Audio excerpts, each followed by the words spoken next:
La Fuerza Armada Nacional Bolivariana, por sus siglas, la FAM, es la institución armada al servicio de la defensa de Venezuela, mientras que las diferentes instituciones de la Policía de Venezuela son la principal fuerza de seguridad civil de Venezuela, encargadas del bienestar de la población venezolana, instituciones las cuales, a pesar del papel cercano a la población venezolana,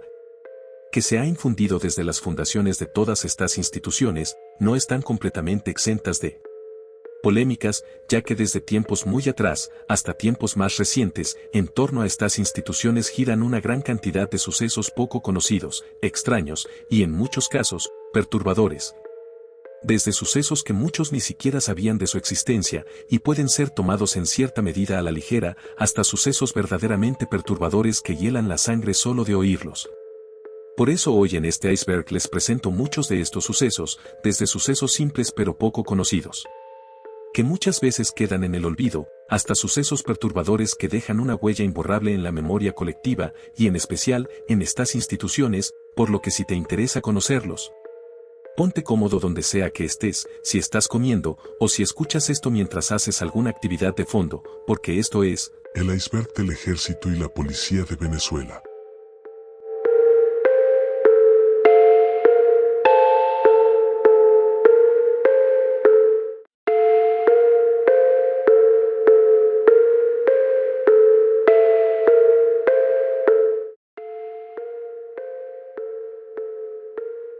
En junio de 1944, durante la Segunda Guerra Mundial, el portaaviones estadounidense USS Hancock fue enviado al Mar Caribe, más específicamente al Golfo de Paria, para realizar entrenamientos militares antes de unirse a la campaña del Pacífico contra las fuerzas japonesas, ya que no solo era ideal para entrenamientos,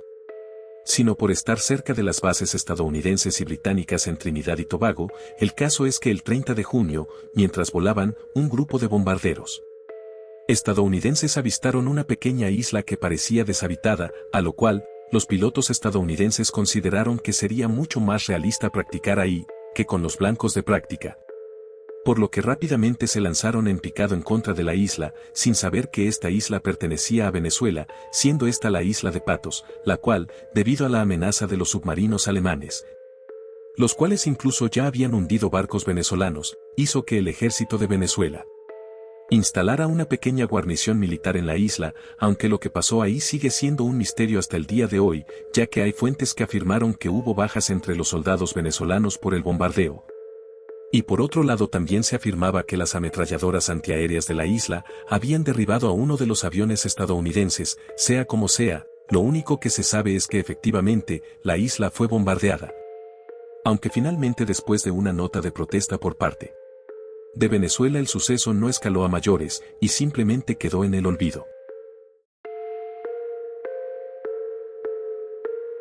La Operación Tuntún es el nombre que recibe no una única operación, sino un procedimiento entero, el cual ha sido múltiples veces acusado de ser un aparato para infundir miedo.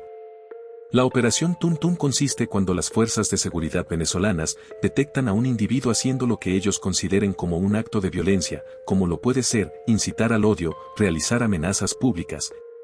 violar las leyes de seguridad o cualquier otro tipo de delito, los cuales en su mayoría son captados mediante redes sociales, y por lo general, los efectivos de seguridad allanan las casas de estos individuos para arrestarlos, muchas veces sin una orden y en plena madrugada, incluso derribando o forzando las puertas si es necesario, muchas veces atropellando y cometiendo abusos en contra de las personas a detener. Si se preguntan por qué la operación se llama Tuntún, muchos han señalado que es debido al sonido que hace una puerta cuando la golpeas, el cual también vendría por un villancico venezolano del mismo nombre, que como curiosidad, después del Tuntún le sigue, Tuntún, quien es, gente de paz, ábranos la puerta que ya es Navidad.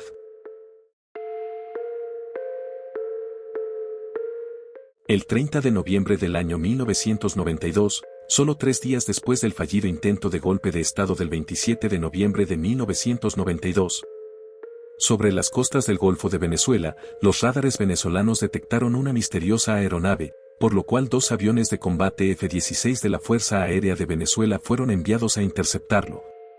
Cuando llegaron a su encuentro, a 35.000 pies de altura, vieron de qué se trataba, un avión espía furtivo y de inteligencia, Lockheed U-2 Dragon Lady de la Fuerza Aérea de Estados Unidos, siguiendo el protocolo, los dos aviones venezolanos le hicieron varios llamados al avión estadounidense, pero no recibieron ninguna respuesta a cambio, por lo cual, aunque no está claro si los aviones o el mando en tierra en Venezuela planeaban derribar a la aeronave, se sabe que los F-16 tuvieron por hasta 5 minutos al U-2 estadounidense en locón, es decir, lo tuvieron fijado y en la mira, listos para disparar, aunque esto finalmente no ocurrió, debido a que el U-2 estadounidense al verse en la mira, usó su mayor ventaja, su altitud, y es que el U-2 fue diseñado para llegar a alturas extremas de más de 70.000 pies de altura. Razón por la cual incluso los pilotos de estos aviones debían llevar una especie de traje espacial, y eso pasó, el U-2 estadounidense se elevó a 75.000 pies de altura. Mucho más que el máximo de los F-16 venezolanos, huyendo de regreso a Estados Unidos, ya que resultó que Estados Unidos se había pedido permiso para sobrevolar la zona. Pero el mensaje no llegó a tiempo, resultando en un casi suceso de fuego amigo, suceso el cual quedó registrado en video por parte de los F-16 venezolanos, y que es el video que estás viendo ahora mismo en pantalla. Durante la crisis entre Venezuela y Colombia, una serie de choques entre ambos países, alimentados por muchos factores, especialmente por las amenazas de una invasión militar estadounidense a Venezuela, y por la extrema enemistad y odio entre los gobiernos de Venezuela, al mando de Nicolás Maduro, y el gobierno de Colombia, al mando de Iván Duque, conflicto el cual si bien no llegó a una confrontación directa, sí registró las botas venezolanas en Colombia, y es que como si se tratara de la Guerra Fría, aproximadamente desde el 2017 hasta el 2020, las agencias de inteligencia de Colombia se vieron sorprendidas por algo que pensaríamos que se quedó en la Guerra Fría,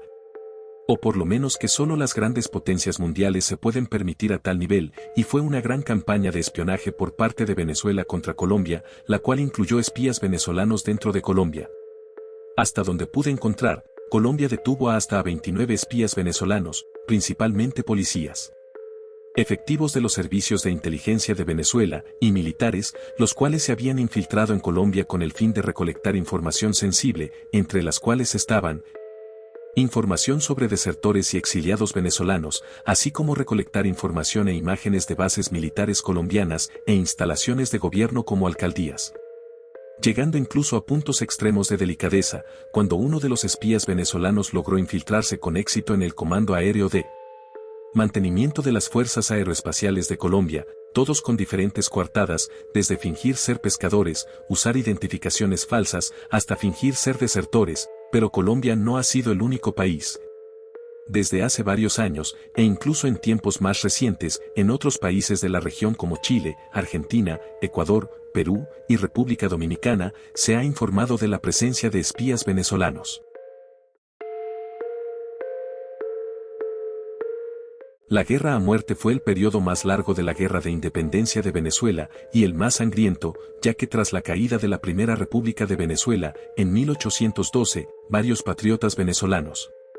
especialmente Antonio Nicolás Briceño, promueven imitar el modelo de independencia de Haití, el cual fue logrado mediante una guerra de exterminio en contra de los franceses. Siendo así como el 15 de junio de 1813, en la ciudad de Trujillo en Venezuela, es decretada por el propio Simón Bolívar, la guerra a muerte contra los españoles, declarando que todo español o canario que no obrara por la causa de independencia, sería pasado por la espada, sin prisioneros y sin piedad. Campaña la cual duró desde 1813 a 1820, el cual fue el periodo más sangriento de toda la guerra, donde incluso se libró la batalla más sangrienta de toda la historia de Venezuela. La batalla de Aragua de Barcelona, que se saldó con hasta 4.700 bajas solo contando a los muertos, la guerra a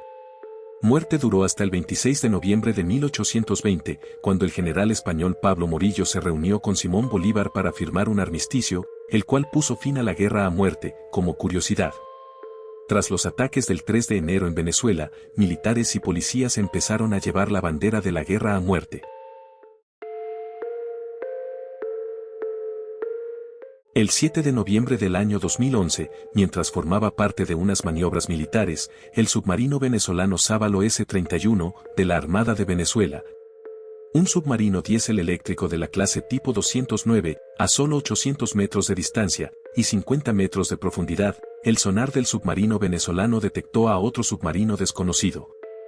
por lo que después de solicitar autorización, el sábalo aborta el ejercicio militar y activa el rol de combate, dirigiéndose hacia el submarino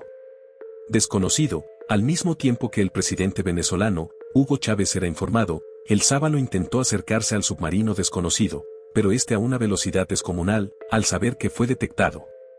Rápidamente emprendió la huida hacia el norte, escapando rápidamente, ya que el sábalo era un viejo submarino diésel eléctrico, el cual jamás podría haber alcanzado a un submarino que por su tamaño, su velocidad y un informe de inteligencia, se habría tratado del USS Asville, un submarino de propulsión nuclear de la clase Los Ángeles, de la Armada de Estados Unidos, el cual en agosto de ese año había partido rumbo al Mar Caribe para realizar operaciones antidrogas al mando del Comando Sur, el cual, según se diría, estaba espiando las maniobras militares de Venezuela. La hipertrofia policial en Venezuela es un problema bastante grave que ya lleva ocurriendo desde hace mucho tiempo, y es que en los últimos años, los diferentes cuerpos de seguridad y policías del país han sufrido un crecimiento desmedido, acelerado y desorganizado de personal, superando enormemente las necesidades reales. Y es que aunque no tengamos datos actualizados, en los informes más recientes se habla de que en Venezuela para este año 2026, el número de policías podría ser de entre 175.000 e incluso hasta 200.000 policías. Eso nos daría más de 600 policías por cada 100.000 habitantes en Venezuela, duplicando al número recomendado a nivel internacional de 300 policías por cada 100.000 habitantes. Esto, a pesar de lo que pueda parecer, no es bueno para nada, todo lo contrario, es extremadamente malo, ya que genera una gran cantidad de obstáculos que hoy en día, sin un golpe en la mesa, parecen imposibles de solucionar, como por ejemplo, la población de unidades que no son necesarias, porque ya existían unidades que cumplían ese rol. Además, la gran cantidad de policías obviamente dispara los precios de mantenerlos, por lo que obliga al Estado a reducir enormemente los gastos, y esto da como resultado funcionarios de mala calidad. En Venezuela, de hecho, incluso entre otras unidades policiales y militares, es bastante común burlarse de la policía, debido a que estos se gradúan en solo 3 meses, mientras que en otros países como México una formación policial puede tardar entre 6 meses a un año entero, lo que da como resultado poca preparación, determinación, compromiso y sobre todo disciplina, que desencadena el mayor problema de la policía en Venezuela, la extrema corrupción generalizada en estas instituciones, que genera aún más problemas, como la extorsión. Mientras editaba este video, el ministro del Interior, Justicia y Paz, Diosdado Cabello, informó que hasta 12.000 policías fueron destituidos por actos de corrupción. ¿Será que por fin tienen planeado dar ese golpe sobre la mesa? La Guerra de los 1000 días fue una guerra civil librada en Colombia, en la cual estuvo involucrada Venezuela, al punto de que hubo no uno, sino 2 choques directos entre los ejércitos de ambos países, y es que durante la guerra, el gobierno venezolano, al mando de Cipriano Castro, apoyó activamente a los rebeldes colombianos. De igual manera, Colombia apoyaba a los opositores de Castro, siendo así como entre los días 28 y 29 de julio de 1901, con el apoyo de Colombia, el general venezolano Carlos Rangel Garvidas invade Venezuela por Táchira, donde chocaron con los defensores venezolanos en la ciudad de San Cristóbal, comenzando así la batalla de San Cristóbal, la cual resultó en una victoria aplastante de los defensores, quienes a costa de 250 bajas, infligieron 1000 bajas a los invasores, que se tienen que retirar de Venezuela, para que 2 meses después, el 13 de septiembre, ahora sea Venezuela quien intente invadir Colombia por La Guajira, para apoyar a los rebeldes, pero chocaron directamente contra los defensores colombianos en el pueblo de Carazúa, estallando la batalla de Carazúa, esta vez con una victoria de Colombia, quien a costa de 400 bajas, inflige 1000 bajas a los venezolanos, que tienen que retirarse, siendo estas las únicas veces donde las Fuerzas Armadas de ambos países chocaron directamente.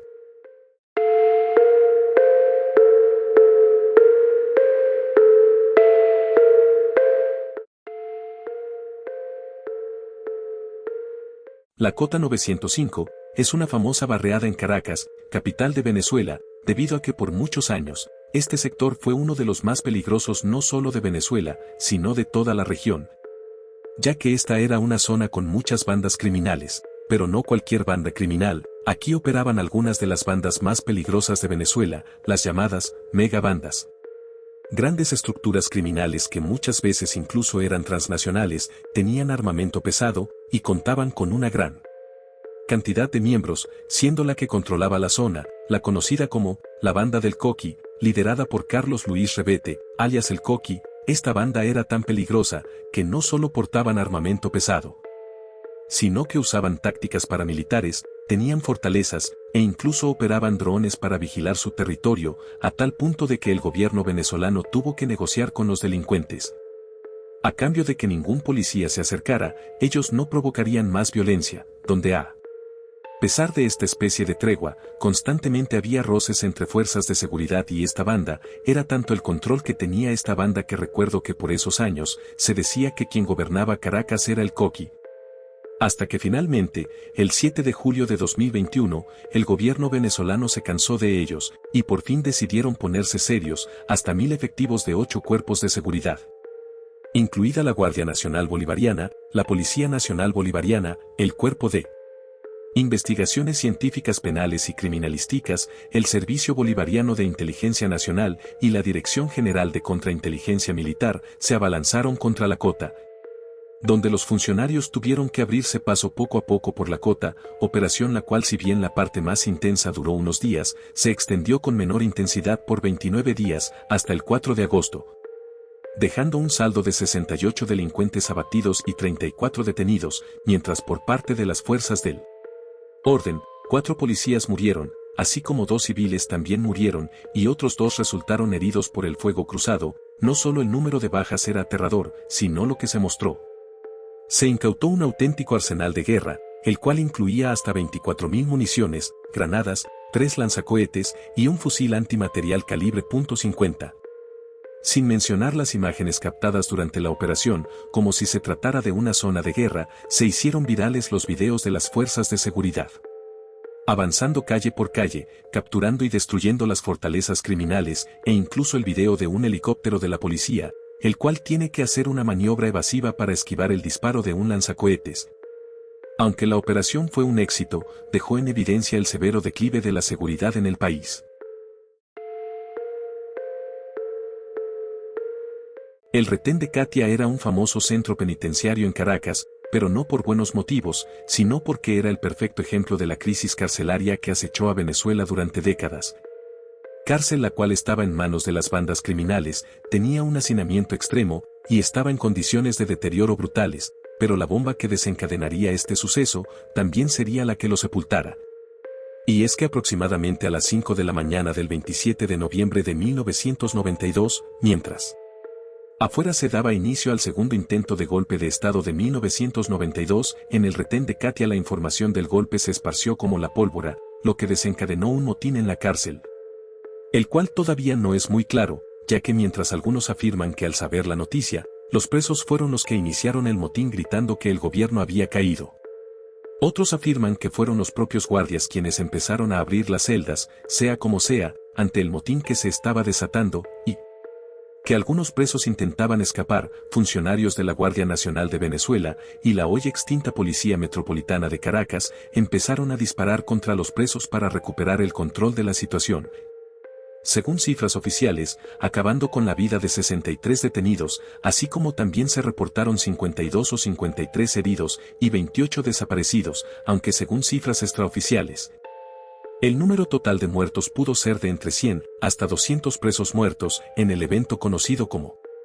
la masacre del retén de Katia. La crisis de los monjes fue una crisis que hubo entre Venezuela y Colombia por la soberanía del archipiélago de los monjes en el año 1952. Un pequeño archipiélago que, si bien desde afuera no parece tener atractivo, resulta sumamente estratégico, ya que no solo proporciona una gran zona económica exclusiva, sino que es la llave de entrada a importantes zonas del Golfo de Venezuela, donde se encontraban límites que Colombia reclamaba como suyos, lo que provocó varios días de tensiones extremas entre ambos países, las cuales terminaron de estallar cuando el 1 de septiembre de 1952, la Armada de Colombia realizó entrenamientos de tiro con fuego real cerca de los monjes, agravando aún más la crisis y aumentando las posibilidades de una guerra, ya que para ese momento, los planes de Colombia de tomar los monjes eran claros. Incluso el gobierno colombiano ya había tenido varias reuniones sobre el archipiélago, hasta que un día sin previo aviso, el ministro de Guerra de Colombia, José María Bernal, recibió una llamada telefónica por parte del ministro de la Defensa de Venezuela, el entonces coronel Marcos Pérez Jiménez, en la cual le dijo unas palabras cortas, pero contundentes, las cuales fueron: si no me desocupas los monjes en 10 minutos, te bombardeo Bogotá. Además, ordenó que la Armada de Venezuela ocupara militarmente el archipiélago, y junto con la Fuerza Aérea de Venezuela, hicieron agresivas maniobras militares, haciéndole ver a Colombia su superioridad militar. A lo cual, después de consultar con sus asesores, finalmente en noviembre de 1952, el presidente colombiano encargado, Roberto Urdaneta Arbeláez, decidió evitar una guerra y formalmente reconoció la soberanía de Venezuela sobre los monjes, a lo cual, para poner fin a la crisis, el 29 de noviembre de 1952, una comisión venezolana hizo oficialmente la bandera de Venezuela en los monjes. La toma del penal de Tocorón ocurrió el 20 de septiembre del año 2023, cuando 11.000 funcionarios de la Guardia Nacional Bolivariana, la Policía Nacional Bolivariana, el Cuerpo de Investigaciones Científicas Penales y Criminalísticas y la Dirección General de Contrainteligencia Militar, en el marco de la llamada Operación de Liberación Cacique Guaycaipuro, tomaron y recuperaron la prisión de Tocorón, siendo este un suceso que haría ver una de las peores caras de la ya mencionada crisis carcelaria de Venezuela. Para quienes no sean de Venezuela, el penal de Tocorón era hasta hace unos años la prisión más famosa de Venezuela, pero no por buenas razones, sino porque el Estado venezolano literalmente abandonó el penal, lo que permitió que quedara bajo el control total de los presos, pero no de presos comunes, ya que esta prisión era el principal centro de operaciones de la mayor y más peligrosa banda criminal de Venezuela, el Tren de Aragua, y más que una prisión, este lugar más bien parecía un paraíso, desde piscinas, parques, discotecas, restaurantes, canchas de juegos, zoológicos, bares, y todo tipo de cosas, dinero, sustancias ilegales, y animales exóticos se encontraban en el penal. Además de armas, muchas armas, ya que también además de una prisión, el Tren de Aragua también volvió este lugar una fortaleza, si lo de la Cota 905 era un arsenal de guerra. Esto directamente pertenecía a un ejército entero, hasta 400.000 cartuchos de bala, donde según audios filtrados, hasta podrían haber habido más de 500 armas largas, lanzacohetes, equipos de comunicación y demás, al punto de que se dice que para evitar un auténtico baño de sangre, el gobierno tuvo que negociar con el líder del Tren de Aragua, el Niño Guerrero, la toma del penal, por lo que él y sus lugartenientes se fugaron del penal, y no fueron los únicos. Alrededor de hasta 500 presos se fugaron del penal por medio de túneles, y ojo, no toscos túneles de tierra, túneles que contaban hasta con iluminación. De los 500 presos fugados, según los informes que pude encontrar, solo 128 fueron recapturados. En el año 1948, después de una corta guerra civil en Costa Rica, el gobierno de derecha de Rafael Ángel Calderón Guardia es derrocado y en su lugar toma el poder José Figueres Ferrer, un político socialdemócrata de izquierda, lo cual fue muy mal visto por los demás gobiernos de derecha de la región, entre los cuales estaban Anastasio Somoza en Nicaragua, Rafael Leonidas Trujillo en República Dominicana y Marcos Pérez Jiménez en Venezuela, los cuales no vieron con buenos ojos a Figueres, en especial porque éste detestaba profundamente a las demás dictaduras de derecha de la región, por lo cual, estos gobiernos deciden ejecutar una conspiración en contra de Figueres, apoyando al exiliado Calderón. A pesar de que Estados Unidos ya les había advertido a estos países que no toleraría un ataque a Costa Rica, lo que hizo que Trujillo se retirara, Somoza y Pérez Jiménez continuaron con el plan. Siendo así como después de reunir un pequeño ejército, y con el apoyo de 7 aviones militares venezolanos, entre aviones de combate y de transporte, como los P-47 Thunderbolt, T-6 Texan y C-47, el 11 de enero de 1955. Las fuerzas de Calderón invaden Costa Rica. Durante los primeros días de la guerra, los aviones militares venezolanos ametrallaron y lanzaron bombas sobre varias poblaciones de Costa Rica para apoyar a los calderonistas, entre las cuales se encontraban Liberia, Turrialba, Cartago, Villa Quesada, y la propia capital de Costa Rica, San José, así como brindaron apoyo a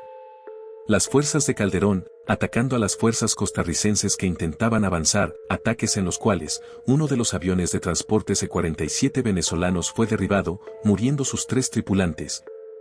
A pesar de los éxitos iniciales, rápidamente la guerra da un giro de 180 grados, ya que los calderonistas no solo no consiguen ningún tipo de apoyo, sino que, como lo había advertido, Estados Unidos apoya a Costa Rica, enviando desde armamento antiaéreo hasta 4 aviones de combate P-51 Mustang a Costa Rica, obligando a los aviones venezolanos a retirarse, por lo que después de 42 días de guerra, la invasión fracasa y las fuerzas de Costa Rica se alzan con la victoria. El incidente de Arauquita ocurrió el día 21 de marzo de 2017, cuando 60 efectivos militares pertenecientes a la Guardia Nacional Bolivariana de Venezuela cruzaron el río Arauca, un río que actúa como frontera natural entre Venezuela y Colombia, por el estado Apure, y se instalaron en una población llamada Bocas de Jujú, en Arauquita, Arauca, donde desalojaron a los agricultores de la zona de sus cultivos e instalaron un campamento militar sobre ellos, donde en el hecho más recordado y polémico, los militares venezolanos izaron la bandera de Venezuela en territorio colombiano, cuando los habitantes de la zona informaron esto al gobierno colombiano. Rápidamente se pusieron en contacto con la Cancillería de Venezuela, e incluso también estuvo presente el embajador de Colombia en Venezuela. Asimismo hubo conversaciones entre los ministros de Asuntos Exteriores y de Defensa de ambos países, al mismo tiempo que tropas del ejército colombiano se dirigieron a la zona. Durante 4 días, los militares venezolanos permanecieron en territorio colombiano. Cuando se les preguntó qué hacían ahí, estos afirmaron que se encontraban dentro de territorio venezolano y que estaban ahí por orden presidencial, lo que desencadenó un aumento de la ya crisis que existía entre Colombia y Venezuela. El presidente de Colombia, Juan Manuel Santos, afirmó que el hecho era totalmente inaceptable y que personalmente habló con el presidente de Venezuela, Nicolás Maduro. Después de esto, los uniformados venezolanos desmontaron el campamento y bajaron la bandera de Venezuela, volviendo al lado venezolano después de 4 días en Colombia. Este no ha sido el primer incidente en que fuerzas militares venezolanas ingresan en Colombia. De hecho, durante la grave crisis entre ambos países, estas incursiones militares por parte de Venezuela eran comunes. Militares venezolanos que ingresaban a territorio colombiano, y aviones militares que sobrevolaban el espacio aéreo de Colombia, e incluso se registraron intercambios de disparos, pero este fue no solo el incidente más largo, sino también el que involucró lo más simbólico, como fue izar la bandera de Venezuela en Colombia.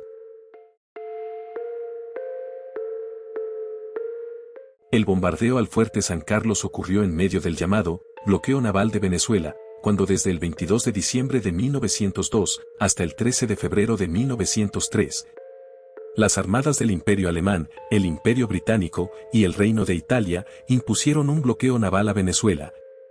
exigiendo al presidente Cipriano Castro el pago de las deudas contraídas por Venezuela con estos países. Y aunque el conflicto se resolvió de forma pacífica, con la mediación de Estados Unidos, hubo un incidente poco conocido de por medio, que incluyó un combate directo entre Venezuela y el Imperio Alemán, ya que el 17 de enero de 1903, un pequeño barco comercial logró burlar el bloqueo naval, pero fue detectado por los cañoneros alemanes, SMS Panther y SMS Falke, los cuales comenzaron a perseguir a la pequeña embarcación, pero durante esta, el Panther intentó pasar por la barra del lago de Maracaibo, y al no conocer la profundidad del agua, el Panther encalló y quedó atrapado en la arena, quedando justamente a tiro de los cañones del castillo de San Carlos de la Barra, por lo cual, al ver la amenaza, el Panther inició un bombardeo en contra del fuerte, a lo cual la guarnición militar venezolana respondió con sus propios cañones, los cuales, como curiosidad, eran de origen alemán, dando inicio así a un brutal fuego cruzado que duró media hora, después de la cual, a costa de 6 heridos por parte de los defensores, el Panther quedó severamente dañado y apenas fue sacado de la arena, abandonó la zona inmediatamente, resultando en una victoria estratégica por parte de Venezuela. 3 días después, el 20 de enero, el SMS Viñeta, posiblemente buscando venganza,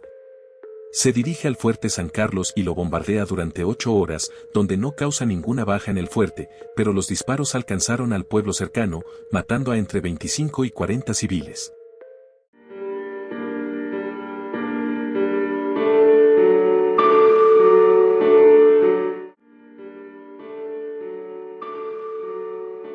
Durante la mañana del viernes 24 de junio de 1960, el presidente venezolano Rómulo Betancourt se preparaba para asistir a la celebración del aniversario de la Batalla de Carabobo, cuando un grupo de hombres de extrema derecha, apoyados por el presidente de República Dominicana, Rafael Leónidas Trujillo, el cual era un acérrimo enemigo de Betancourt,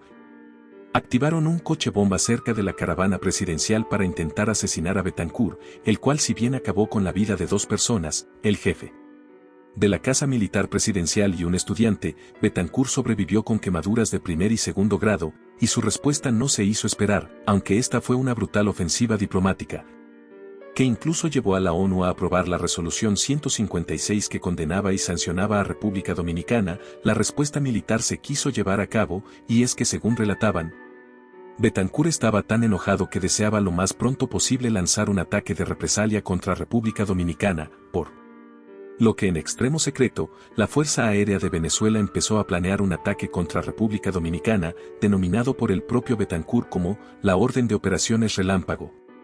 abreviada como Operación Relámpago, esto porque Betancourt quería una operación efectiva, destructiva, sorpresiva, única y rápida. El plan era realizar un bombardeo masivo contra la capital de República Dominicana, Santo Domingo, para lo cual la Fuerza Aérea de Venezuela puso en alerta hasta a 18 aeronaves, 12 bombarderos medianos e interdictores aéreos Canberra y 6 bombarderos medianos B-25, los cuales iban a estar armados con bombas de 1000 libras y las dejarían caer sobre Santo Domingo. El plan estaba en una fase avanzada, e incluso ya se le había ordenado a los pilotos de los escuadrones de bombardeo de la Fuerza Aérea que entrenaran para esta tarea, pero gracias a la intervención internacional, todo se resolvió de manera diplomática, sin que la Operación Relámpago se llevara a cabo. En el año 1958, bajo el mando de Pérez Jiménez, Venezuela era el país más militarizado de la región, y no era por menos, ya que Pérez Jiménez se estaba preparando para llevar a cabo la operación militar más grande de Venezuela en más de 150 años, recuperar por la vía militar la Guayana Esequiba, un territorio históricamente venezolano, arrebatado por los ingleses y entregado a Guyana, pero Pérez Jiménez sabía que una guerra contra Guyana sería una guerra contra el Reino Unido, y tampoco podía descuidarse de Estados Unidos, que para esos años ya veía con malos ojos el gran poder que conseguía Venezuela, por lo que para no dejar cabos sueltos, desde el año 1949,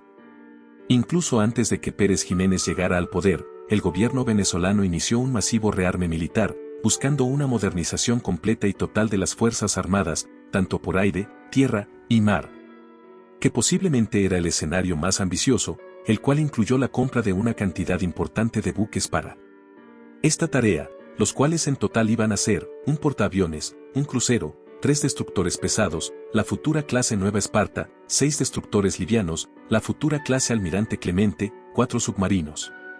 12 buques de patrulla, 2 dragaminas y un transporte para la infantería de marina, en un proyecto sumamente ambicioso, pero proyecto en el cual solo una pequeña parte de la flota fue construida,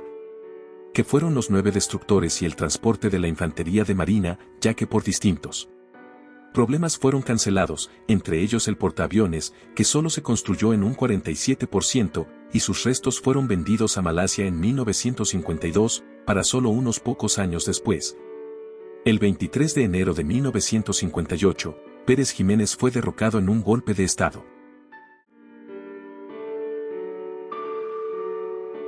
La Operación Lanceros de Apure fue un conflicto ocurrido en el estado Apure, fronterizo con Colombia, el cual inició el 21 de marzo del 2021. Entre disidentes de las Fuerzas Armadas Revolucionarias de Colombia, las FARC, y la FAM, cuando ésta lanzó una operación para recuperar el control del territorio del estado Apure que ya llevaba años en manos de estos grupos. Pero lo que siguió después fue un auténtico desastre, si bien al inicio de la operación se dio un golpe que parecía ser contundente, donde a costa de 2 soldados muertos, la FAM logró abatir a uno de los cabecillas de las FARC, conocido como alias, El Nando, junto con la captura de 32 integrantes de este grupo.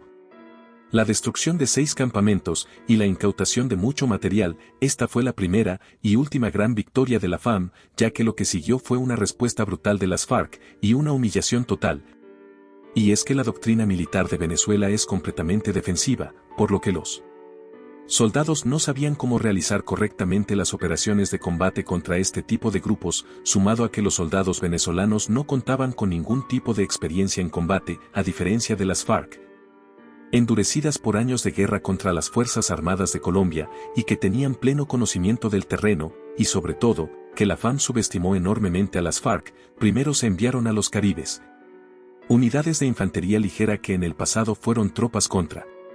insurgencia, pero eso hace mucho que fue eliminado, por lo que en la práctica eran solo infantería ligera, la cual fue rápidamente repelida, lo cual obligó a la FAM a tomarse esto más en serio, enviando vehículos blindados y fuerzas especiales, tanto militares como de la policía, pero que no hicieron mucha diferencia. De hecho, se dio un gran golpe a la moral cuando uno de los vehículos blindados fue severamente dañado por una mina improvisada, que dejó 2 militares muertos y 9 heridos, y este fue solo el comienzo de una serie de errores catastróficos. La aviación militar intentó realizar bombardeos, pero muchas veces estos fueron imprecisos o poco efectivos, y su apoyo estuvo muy limitado. Al usar munición expirada, un mortero explotó, dejando como resultado un muerto y 10 heridos. El apoyo de la infantería de marina fue inútil, y lo peor de todo, una fuerza mixta de fuerzas especiales del ejército y la armada, que fueron enviados a dar caza a un grupo de guerrilleros, cayeron en una brutal emboscada, la cual no solo se saldó con 8 comandos muertos, sino con 8 comandos capturados como prisioneros de guerra, los cuales serían liberados en una aparente negociación. Aunque la FAM dijo que fue en una operación de rescate, y más cosas que puedo decir, pero que alargaría demasiado esta parte. En total, la operación Lanceros de Apure fue un rotundo fracaso, ya que no solo no se logró el principal objetivo, expulsar a las FARC de Apure, sino que además se saldó con, según cifras oficiales, 20 soldados muertos y un número indeterminado de heridos, mientras las FARC, según datos, solo tuvieron 9 muertos y un número indeterminado de capturados, y dejó al menos a 5.000 civiles desplazados. La Policía Nacional contra la Corrupción es posiblemente la policía más extraña, misteriosa y secreta de toda Venezuela, incluso por encima de los propios cuerpos de inteligencia y contrainteligencia del Estado, como el SEBIN y la DGCIN. Esta policía fue creada en el año 2014, pero no fue hasta el año 2023 cuando su nombre apareció en todos lados, cuando después de la llamada trama de la corrupción PDVSA Cripto, que involucró una masiva trama de corrupción de la empresa petrolera venezolana, Petróleos de Venezuela Sociedad Anónima, PDVSA, donde no fue una, ni dos, sino que fueron decenas de personas las cuales fueron arrestadas en la llamada Operación Caiga Quien Caiga.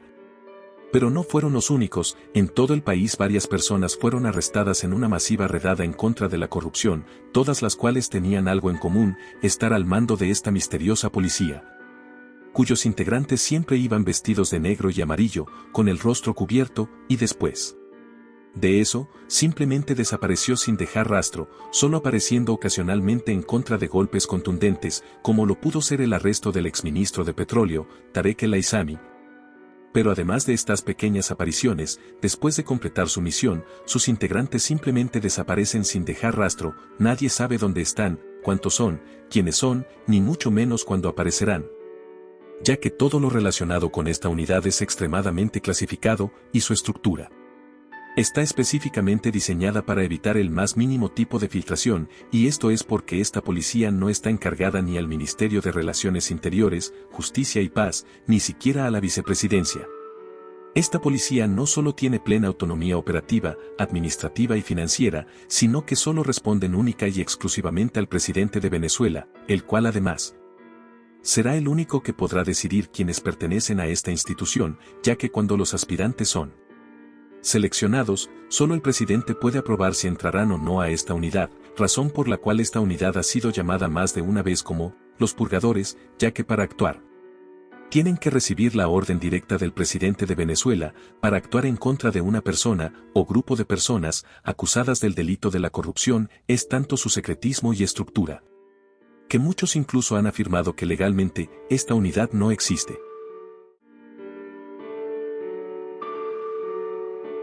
El Grupo de Apoyo Táctico Operativo, por sus siglas, GATO, fue la primera unidad de operaciones especiales de toda Venezuela, ya que en esos momentos, el ejército solo contaba con los cazadores, tropas contra insurgencia, pero que no eran consideradas fuerzas especiales. El Grupo Gato estaba adscrito a la Policía Técnica Judicial, la PTJ. Hoy en día el Cuerpo de Investigaciones Científicas Penales y Criminalísticas, CICPC, alrededor del año 1977 por el comisario y director de la PTJ, Manuel Molina Gasperi, apodado como El Gato Molina, el cual, inspirado en los equipos de armas y tácticas especiales, por sus siglas en inglés, SWAT, decidió crear un grupo especial basado en estas unidades, el cual estaba compuesto por 40 funcionarios, altamente entrenados en países como Estados Unidos, Israel y otros, para combatir situaciones de alto riesgo y el crimen organizado. Pero a pesar de esta buena imagen en papel, el grupo rápidamente empezaría a meterse en controversias, siendo una de las más famosas ocurrida el 16 de marzo de 1978, cuando el famoso presentador de televisión Renny Ottolina, apodado como el número 1 de la televisión venezolana, falleció en un accidente aéreo, el cual generó mucha polémica, ya que Renny no era muy querido por parte del gobierno venezolano, ya que este no solo era abierto crítico al entonces presidente Carlos Andrés Pérez, sino que además, este ya se había postulado para ser presidente, lo cual era muy peligroso, ya que él era extremadamente popular, sumado a la breve explicación de las autoridades de que el accidente habría sucedido por la impericia del piloto y por malas condiciones del clima. Alimentó las teorías de que no fue un accidente, sino que Renny fue mandado a silenciar, y aquí es donde entra el Grupo Gato, debido a que si bien participaron en el rescate de los restos, se sabría que también destruyeron partes de la avioneta donde viajaba, así como supuestas evidencias incriminatorias, y negaron el acceso a los periodistas, aumentando las sospechas de encubrimiento, pero no fue la única. Este grupo fue acusado de convertirse en un tipo de autoridad paralela, ya que según se cuenta, tenían tanto poder que se decía que nadie entraba ni salía de Caracas sin que ellos lo supieran, y ellos estaban orgullosos de eso, al mismo tiempo que se les denunciaban abusos y excesos de autoridad. Pero el punto de quiebre ocurrió el 28 de julio de 1978, cuando el abogado penalista Ramón Carmona Vázquez, el cual era conocido por denunciar la corrupción dentro de la PTJ, ese día, Ramón Carmona fue abordado por efectivos del Grupo Gato, quienes, cuando Carmona se resistió, acabaron con su vida con 15 disparos. Cuando esto se hizo público, y en medio de una gran ola mediática, llevó al desmantelamiento del Grupo Gato y la destitución y detención de varios de sus integrantes, incluido Molina, que fue destituido de su cargo. Y estos fueron solo los casos confirmados, ya que también se acusa a este grupo de en realidad haber sido creado en 1974 y participar en otros siniestros, como la masacre de Valencia, cuando el 19 de abril de 1975, 9 obreros fueron acribillados por funcionarios de la PTJ. Durante la crisis de los misiles de Cuba, ocurrida entre el 16 y el 28 de octubre de 1962, cuando Estados Unidos descubrió que la Unión Soviética había instalado misiles nucleares en Cuba, al alcance de Estados Unidos, para responder a Estados Unidos, el cual también había instalado misiles nucleares en Italia y Turquía, también al alcance de la Unión Soviética, desatando una crisis con tensiones extremas entre ambos países, siendo este el momento más cercano que el mundo ha estado de una guerra nuclear, pero que se resolvió de manera diplomática y pacífica, pero el evento que muchos no conocen fue el bloqueo naval a Cuba, donde participó Venezuela, y es que el 22 de octubre, en plena crisis, el presidente de Estados Unidos, John F. Kennedy, ordenó realizar un bloqueo aéreo y naval contra Cuba, para evitar que más misiles llegaran a la isla, refiriéndose al bloqueo como una cuarentena. Razón por la cual este bloqueo recibió el nombre de Operación Cuarentena, donde por presión del propio Estados Unidos, también intervino la Organización de los Estados Americanos, por sus siglas, la OEA, donde bajo el gobierno del presidente Rómulo Betancourt, firme aliado de Estados Unidos, Venezuela también participaría en la Operación Cuarentena, enviando 2 destructores pesados de la clase Nueva Esparta, el ARV de 11, Nueva Esparta, y el ARV de 21, Zulia, así como su único submarino, el ARV S-11, Carite, aunque al final nunca tuvieron que entrar en combate, ya que, como dije antes, a pesar de las extremas tensiones, la crisis logró resolverse de forma diplomática, con la Unión Soviética y Estados Unidos retirando sus misiles. La Operación Gedeón 2018, también conocida como la Masacre del Junquito,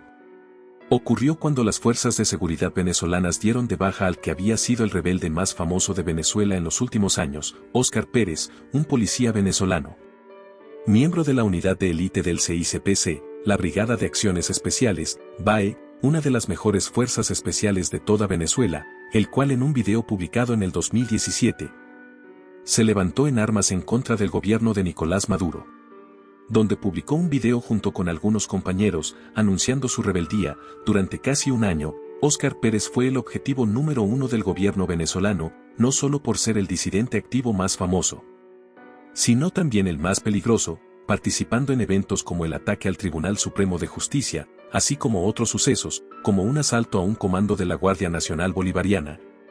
donde no solo redujeron a todos sus efectivos, sino que robaron una gran cantidad de material militar, y aunque no se sabe si participó de manera directa, también se vincula a algunos de sus compañeros con el asalto al fuerte Paramacay, lo que lo volvió un objetivo prioritario. Y su caída finalmente llegaría el 15 de enero del 2018, cuando Óscar Pérez y su grupo fueron localizados en una casa en la parroquia El Junquito, Distrito Capital. Por lo que rápidamente las fuerzas de seguridad venezolanas impusieron un cerco militar, el cual incluyó una masiva movilización militar, decenas de efectivos militares de la Policía Nacional Bolivariana y la Policía de Caracas, la Guardia Nacional Bolivariana, el Servicio Bolivariano de Inteligencia Nacional, SEBIN, la Dirección General de Contrainteligencia Militar, DGCIM, y civiles armados leales al gobierno venezolano, mejor conocidos como los colectivos, apoyados por armamento pesado, el cual incluía desde vehículos blindados hasta helicópteros, cercaron y asediaron a Óscar Pérez y su grupo, con una misión clara: nadie entra y nadie sale, y fue aquí donde se desató la polémica, ya que tenemos informes cruzados sobre lo que pasó, mientras por parte de las fuerzas de seguridad se dice que al verse acorralados, Óscar y su grupo atacaron a las fuerzas de seguridad, provocando la muerte de 2 policías, por lo que estos neutralizaron a la amenaza, mientras fuentes cercanas a los rebeldes, e incluso videos del propio Óscar Pérez, muestran que este quería rendirse y estaba dispuesto a bajar las armas, pero los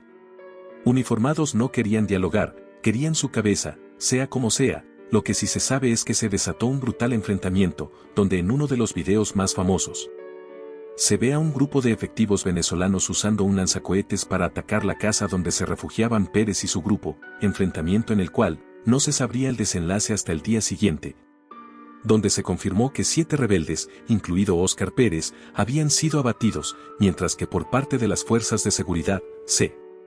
saldó con 3 efectivos muertos y 8 heridos, aunque lo que desató la polémica, y por qué llaman a este suceso una masacre,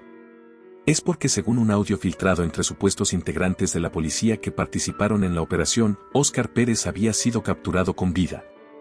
Por lo que no tardaron en saltar las acusaciones de que en realidad Óscar Pérez y su grupo no fueron abatidos, sino ejecutados.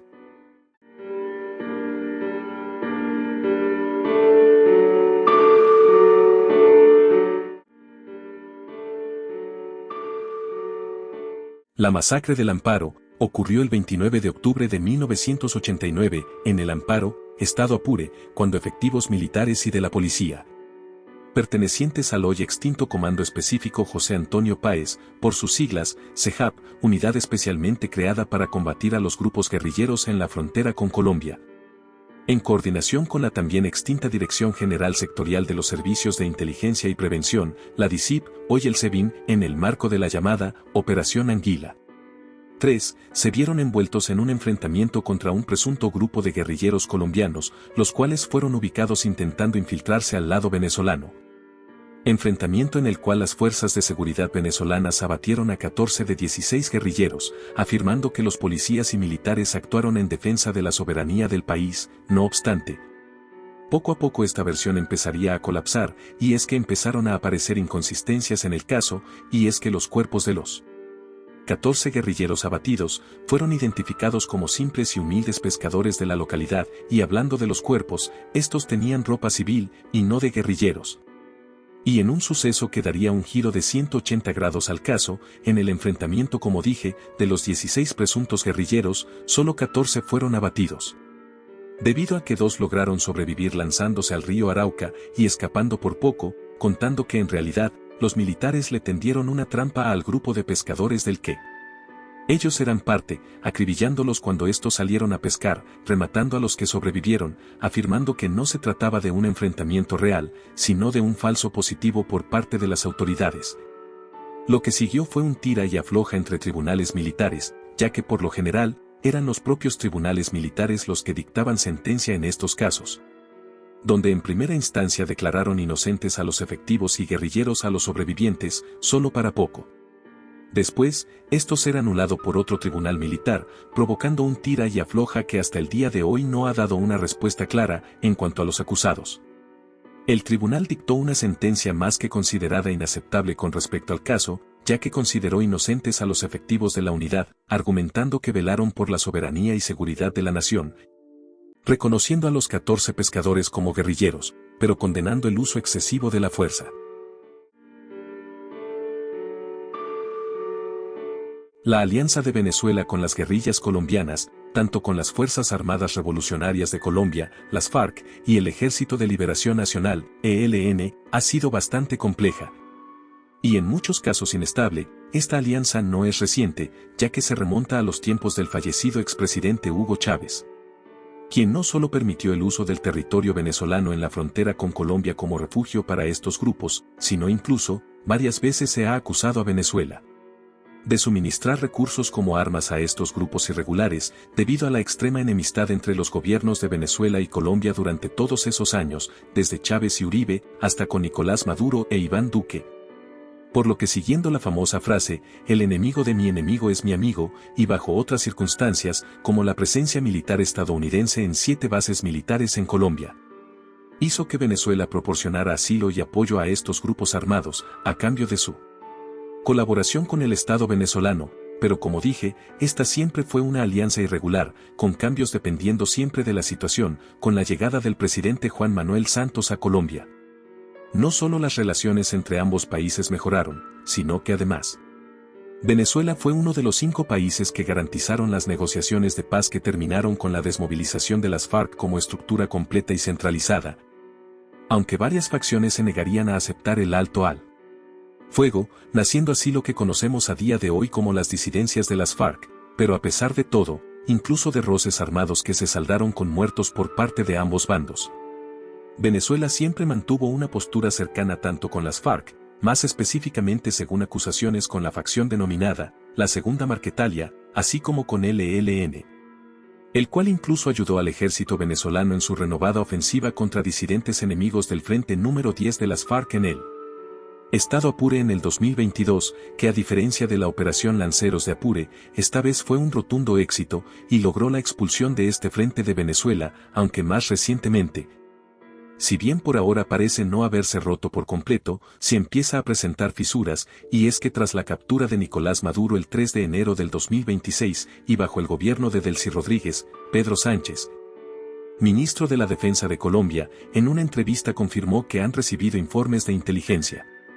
de cómo las Fuerzas Armadas de Venezuela han lanzado varias operaciones militares en la frontera en contra de las FARC y el ELN, las cuales si bien parecen no buscar eliminar a estos grupos, sí parecen buscar empujarlos de regreso a la frontera y al lado colombiano. El ocaso de los cuerpos de seguridad en Venezuela no viene por problemas de inseguridad, sino por los problemas de quienes deberían combatir la inseguridad. Para nadie es un secreto que ya sea por redes sociales, memes, noticias o incluso que te haya pasado a ti mismo, todos sabemos el severo caso de la corrupción principalmente en la policía de Venezuela, aunque también incluyendo a la Guardia Nacional Bolivariana. Desde las extorsiones y cobro ilegal de dinero, conocido en Venezuela como el matraqueo, algo que prácticamente ya es considerado no solo normalizado, sino hasta un meme en Venezuela, sumado a otros casos, como los abusos de autoridad, los atropellos a la población civil, los falsos positivos, la siembra de sustancias ilegales a personas inocentes y hacerlas pasar como consumidoras o distribuidoras, entre otros, han manchado enormemente la reputación de estas instituciones, sobre todo de la policía. Y es que ver a funcionarios de distintas, o incluso de la misma institución teniendo altercados, e incluso enfrentamientos entre ellos por X o Y motivo, Que constantemente aparezca un video sobre extorsiones o abusos por parte de militares o policías en Alcabalas o en cualquier otro lado, y que muchas veces el Estado venezolano actúe de forma tardía o directamente no actúe para frenar estos casos, con excepción de que tengan un fuerte impacto mediático, ha mermado por completo la visión por parte de la población civil hacia las fuerzas del orden, en especial la policía y la Guardia Nacional. Ojo, quiero aclarar que jamás voy a buscar generalizar. Porque estas personas que manchan el uniforme en todos los países del mundo siempre serán una minoría frente a quienes de verdad velan por la seguridad de su país, pero en Venezuela, el hecho de que parezca no haber un plan, no se busque, o siquiera se piense en una solución para estos problemas, ha dejado posiblemente una de las manchas más grandes en la historia de estas instituciones, la cual, como dije niveles atrás, a menos de que se dé un golpe contundente sobre la mesa, parece lejos de parar en el corto plazo. La Operación Liberación del Pueblo, por sus siglas, la OLP, no fue solo uno, sino varios despliegues de seguridad llevados a cabo por las fuerzas de seguridad venezolanas entre julio del año 2015 y finalizados a mediados de 2017, con el fin de combatir a los grupos criminales que sembraban el terror en todo el país en el marco del violento aumento de la inseguridad, el crimen y la violencia en Venezuela, que incluso llegó a poner a la capital de Venezuela, Caracas, no como una, sino incluso en el año 2017, directamente como la ciudad más peligrosa del mundo, registrando hasta 130 homicidios por cada 100.000 habitantes, la mayor de todo el mundo. Desatando una crisis de seguridad histórica en Venezuela, estos despliegues estuvieron a cargo de muchos cuerpos de seguridad, aunque principalmente al mando de la Guardia Nacional Bolivariana, la Policía Nacional Bolivariana, el Servicio Bolivariano de Inteligencia Nacional, SEBIN, la Dirección General de Contrainteligencia Militar, DGCIM, y el Cuerpo de Investigaciones Científicas Penales y Criminalísticas, CICPC, con el objetivo de combatir a las megabandas del país, entre ellas, la ya mencionada Banda del Coqui, liderada por Carlos Luis Rebete, alias, el Coqui, entre otras megabandas, como el Tren de Aragua y el Tren del Llano, operaciones las cuales incluían despliegues y tomas violentas de los principales bastiones criminales, aunque nunca de manera permanente, sino más bien temporal, buscando en lugar de garantizar un control permanente, debilitar a estos grupos. Me acuerdo que durante esos años, los choques y subidas de las fuerzas de seguridad a los barrios peligrosos, como Petare y la Cota 905 eran constantes y sangrientos, cargados no solo de violencia, sino también de extrema polémica, desde balas perdidas que causaban muchas víctimas inocentes, ejecuciones extrajudiciales y falsos positivos, hasta la población atormentada por los constantes choques y atropellos tanto de los grupos criminales, como de las propias autoridades, despliegues los cuales incluso se saldaron no con una, ni con dos, sino con 3 masacres que consternaron al país: la masacre de Barlovento,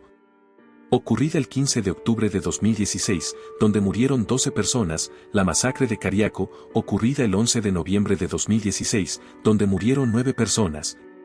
Y aunque esta ocurrió en el año 2021, también se la vincula a la OLP, y fue la masacre de La Vega, donde murieron 23 personas, donde si bien las autoridades afirmaron que todos tenían antecedentes criminales, hubieron múltiples denuncias de ejecuciones extrajudiciales. Al final, la OLP se saldó con hasta 505 personas muertas de manera oficial. Pero para muchos eso sería solo la punta del iceberg, ya que debido a esta operación, a las lecciones aprendidas por el Estado venezolano, y la extrema inseguridad, nació algo mucho peor que la propia OLP. La crisis de las armas en Venezuela se refiere a la gran crisis que ha estado afrontando Venezuela durante los últimos años con respecto a la venta ilegal y robo de armas tanto a las Fuerzas Armadas como a las fuerzas de seguridad, y es que desde hace mucho tiempo, la corrupción viene siendo el mayor problema dentro de todas las instituciones del Estado venezolano, incluidas las Fuerzas Armadas y de Seguridad. Desde hace muchos años, y hasta el día de hoy, sigue siendo muy común ver a grupos criminales no solo en Venezuela, sino hasta en el vecino país de Colombia, portando armamento que solo las Fuerzas Armadas y de Seguridad de Venezuela deberían tener. Y ojo, no solo hablamos de lo genérico cuando hablamos de la venta ilegal de armas, no es solo una pistola perdida, o un fusil que se extravía, son decenas y decenas de material y equipo de alto calibre, que termina en manos de grupos criminales al margen de la ley, como los fusiles FN-FAL, el fusil estándar de toda la estructura militar de Venezuela antes de la llegada de la K-103. En manos de grupos irregulares y en cantidades alarmantes, pasando por granadas, cantidades alarmantes de munición, y creo que ni hace falta recordar lo que mencionamos niveles atrás, solo basta con verlo incautado en la Cota 905 y en el penal de Tocorón para entender la magnitud de todo esto. Y es que ver auténticos arsenales de guerra, que iban desde lanzacohetes hasta rifles calibre .50, es algo sumamente preocupante e inaceptable, y no son acusaciones sin fundamento. Desde el año 2012 Venezuela prohibió la venta de armas a la población civil y lanzó masivas campañas para destruir estas armas, por lo que con excepción de mercados ilegales, y obviamente que sean armas que pertenecen a las instituciones del Estado, revela el severo caso de corrupción. Para que se hagan una idea más clara, mientras editaba este video, las fuerzas de seguridad abatieron a 7 miembros de un grupo irregular, donde en el material incautado, si bien podemos ver cosas procedentes de cualquier mercado negro, también vemos un ya mencionado fusil FN-FAL, junto con 2 granadas de fusil yugoslavas M60, pertenecientes al ejército bolivariano. Creo que no hace falta decir que alguien tuvo que dárselas, y el contrabando de armas no es solo por corrupción, es porque si bien ahora no es común para nada, lo cual se agradece, en años pasados la osadía por robar directamente piezas militares desde los propios cuarteles de estas instituciones era alarmante. Desde asaltos estructurados como los anteriormente mencionados asaltos al fuerte Paramacay del ejército y a un comando de la Guardia Nacional por insurgentes, que incluyeron el robo de varias armas, hasta casos que en cualquier otro rincón del mundo serían inaceptables, como el robo de 31 fusiles AK-103 de la Infantería de Marina Bolivariana, y nadie se dio cuenta hasta 2 días después, cuando incluso intentaban llevarse más. Gracias a que uno de los muros de la base tenía un agujero que nadie se molestó en querer reparar, y lo peor es que ese no fue el más insólito, probablemente el más insólito de todos. Fue cuando descubrieron y arrestaron a un ciudadano, que se robó una maqueta de un misil aire-aire de la propia Fuerza Aérea. Imaginen si hubiera sido un misil de verdad.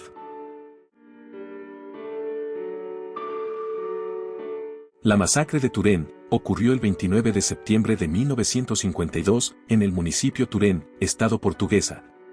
cuando la Guardia Nacional de Venezuela acribilló a un número desconocido de campesinos, los cuales se habían alzado en contra del gobierno de Germán Suárez, durante la dictadura militar de Venezuela. Un gobierno militar que duró 10 años, el cual llegó al poder en el año 1948 tras un golpe de Estado en contra del presidente Rómulo Gallegos, el cual fue exiliado, y en su lugar asumió una junta militar con 3 mandatos, de 1948 a 1958, al mando de Carlos Delgado Chalbaud, Germán Suárez Flamerich y Marcos Pérez Jiménez. El caso es que en 1952, después del desalojo forzado de muchos campesinos de sus tierras y la denegación de créditos en represalia por haber sido desalojados a la fuerza de sus tierras, un grupo de alrededor de 80 campesinos, armados con fusiles y revólveres, asaltaron un puesto de la Guardia Nacional, desatando un enfrentamiento que dejó un saldo de 5 personas muertas. Y los campesinos capturaron y sustrajeron todo el armamento del puesto, a lo cual, al enterarse de la noticia, las fuerzas de seguridad venezolanas rápidamente se apresuraron al lugar y sofocaron el levantamiento con extrema brutalidad en el mismo día, y es que al enterarse de lo que sucedía, un destacamento de la Guardia Nacional fue enviado desde la ciudad de Barquisimeto, los cuales también recibieron apoyo por parte de los aviones de la Fuerza Aérea Venezolana, y lo que siguió después fue una auténtica carnicería. Al llegar, los guardias nacionales empezaron a disparar a diestra y siniestra en contra de los campesinos y sus viviendas, acabando con un gran número de campesinos, incluido su líder, el cual fue fusilado frente a todos, donde además, los guardias venezolanos cometieron todo tipo de atrocidades que no puedo decir en este video. En total, aunque no tenemos cifras oficiales, según los propios pobladores de la zona, en total, la brutal masacre se saldó con entre 100 y 130 personas fallecidas, así como 200 personas heridas y más de 500 detenidos, los cuales fueron trasladados a diferentes cárceles del país y sometidos a torturas. Durante la crisis de Venezuela, la inseguridad y la violencia fue uno de los mayores problemas de Venezuela y que ya llevaba atormentando al país desde hace décadas, pero fue durante este periodo que llegó a su límite, Como dije anteriormente, con Venezuela alcanzando un número récord de 130 homicidios por cada 100.000 habitantes. Siendo en medio de este estallido de violencia y constantes choques entre las fuerzas de seguridad y las bandas criminales que azotaban al país que el gobierno venezolano tomó una más que polémica decisión y fue negociar directamente con estos grupos criminales la creación de lo que el gobierno venezolano denominaría más adelante como las zonas de paz. Zonas delimitadas por todo el país en las cuales estos grupos armados tenían control total, en las cuales, a cambio de que los delincuentes no cometieran ningún crimen, las fuerzas de seguridad no entrarían a estas zonas. Lo cual en el papel tenía sentido, pero en la práctica, tuvo el resultado totalmente opuesto, y es que al sentirse impunes, las bandas criminales aumentaron sus actos ilegales, llevando los niveles de delincuencia y delitos como los robos, asesinatos, extorsiones y secuestro a niveles extremos. Y llevó al fortalecimiento masivo de estos grupos criminales, ya que los criminales no podían ser apresados por las autoridades mientras estaban en el perímetro restringido por las autoridades. Lo cual llevó a múltiples choques y enfrentamientos desiguales, ya que los funcionarios no podían responder muchas veces a estos ataques hasta que las autoridades venezolanas se cansaron de estos grupos y en el año 2021, la mayor y más famosa zona de paz de toda Venezuela, la Cota 905, fue tomada con extrema brutalidad, dejando entre muertos y capturados más de 100 bajas para los criminales y expulsando a estos grupos de una vez por todas de la zona, poniendo fin a las zonas de paz. La crisis de la corbeta Caldas fue el escenario de las mayores y más extremas tensiones entre Venezuela y Colombia, la cual casi termina con una guerra entre ambos países. Esta crisis inició el 9 de agosto de 1987, cuando la corbeta colombiana, ARC, Caldas, ingresó en aguas del Golfo de Venezuela y se colocó en el centro de un área reclamada por Colombia del Golfo de Venezuela, a lo cual, el buque fue interceptado por el patrullero misilístico ARV, PC-14. Libertad, de la Armada de Venezuela, donde los comandantes de ambos barcos intercambiaron palabras, invitando al otro a abandonar la zona, ya que cada uno se adjudicaba la zona como su territorio, en un momento. Cuando la corbeta empezó a moverse, el patrullero venezolano lo persiguió y no se le despegó, pero esto sería solo la punta del iceberg, y es que durante los próximos 9 días, las tensiones no dejaron de escalar al máximo. Por su parte, el alto mando militar venezolano ordenó la mayor movilización militar de la historia de Venezuela hasta ese momento. La Armada envió a toda su artillería pesada, 4 fragatas, sus 2 submarinos, y 3 patrulleros de combate en apoyo del patrullero Libertad, dando como resultado una flota de 10 buques, a los cuales se le sumaron los aviones de combate F-16 de la Fuerza Aérea de Venezuela, los cuales para ese momento no solo eran los aviones de combate más poderosos de la región, sino también unos de los mejores del mundo, los cuales en uno de los sucesos más famosos realizaron vuelos rasantes extremadamente cerca de la corbeta Caldas como forma de intimidación, mientras que por su parte, a la corbeta Caldas se le unió la fragata ARC Independiente, la cual la relevó, y el submarino ARC Tayrona. Los siguientes días fueron los más extremos de la crisis, con choques entre ambos bandos, como cuando la fragata venezolana Mariscal Sucre persiguió al submarino colombiano Tayrona, cuando los buques venezolanos y colombianos se iluminaron mutuamente con sus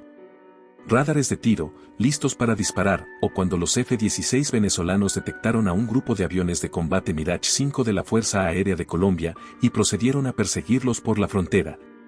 Mientras en tierra, ambos ejércitos empezaron a movilizar soldados y material militar a la frontera, y no eran solo demostraciones militares. Se sabría tiempo después que los soldados que participaron en aquel despliegue recibieron órdenes de cómo atacar. Por parte de Colombia, sus soldados tenían la misión de cruzar la frontera y llegar hasta la ciudad de Maracaibo, mientras Venezuela planeaba una infiltración de fuerzas especiales en la Guajira colombiana, por donde sería la entrada de las tropas venezolanas. Hasta que finalmente, el 18 de agosto de 1987, después de que el presidente venezolano, Jaime Lucinchi, tuviera una reunión con todos, expresidentes, ministros y altos representantes no solo del gobierno, sino de todos los partidos políticos del país, se llegó a la decisión de atacar a la fragata colombiana, a lo cual transmitieron un ultimátum a Colombia, exigiendo el retiro del buque colombiano de las aguas venezolanas, a lo cual, el presidente colombiano, Virgilio Barco, después de una reunión con personas de confianza, Se dirigió esa misma noche al país en la Radio Nacional de Colombia, donde anunció el retiro de la nave colombiana de las aguas venezolanas, y poco después de la medianoche, la fragata colombiana se retiró del Golfo de Venezuela.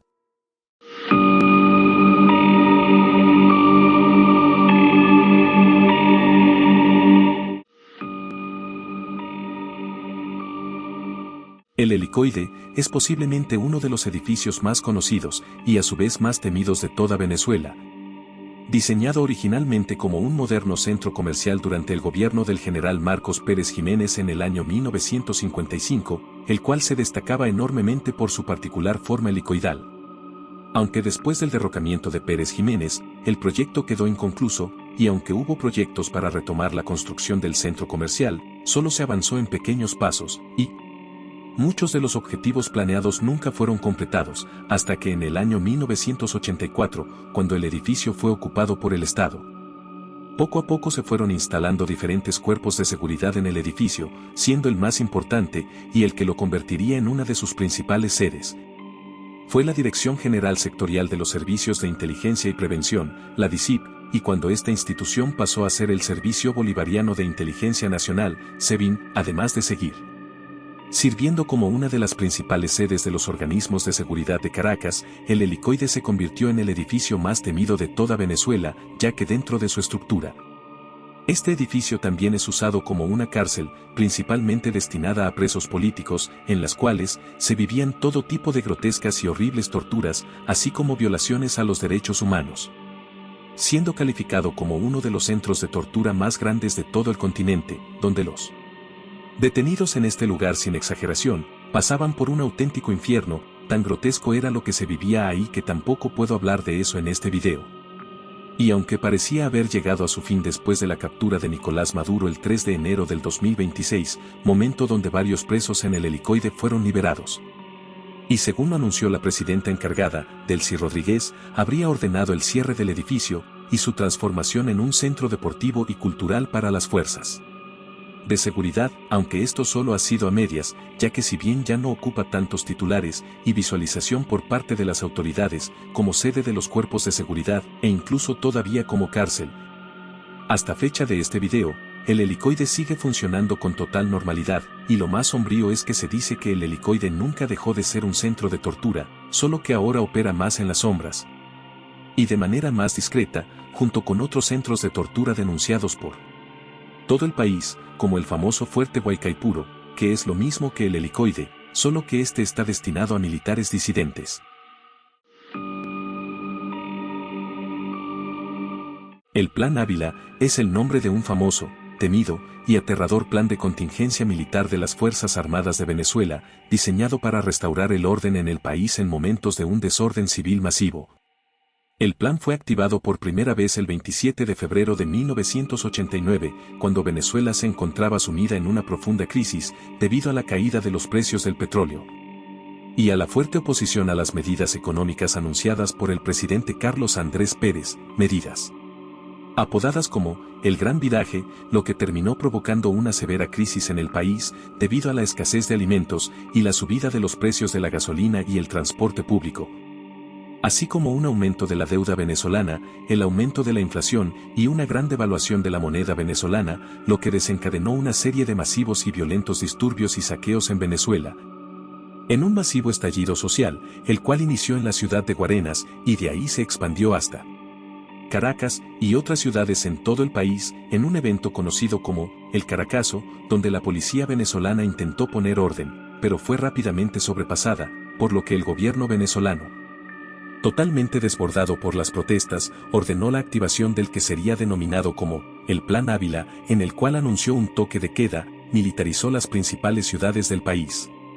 suspendió las garantías constitucionales y el foco principal, le dio plena autoridad a las fuerzas armadas de usar sus armas de fuego para restablecer el orden público, desatando aún más caos, donde incluso se desataron enfrentamientos entre militares y civiles armados,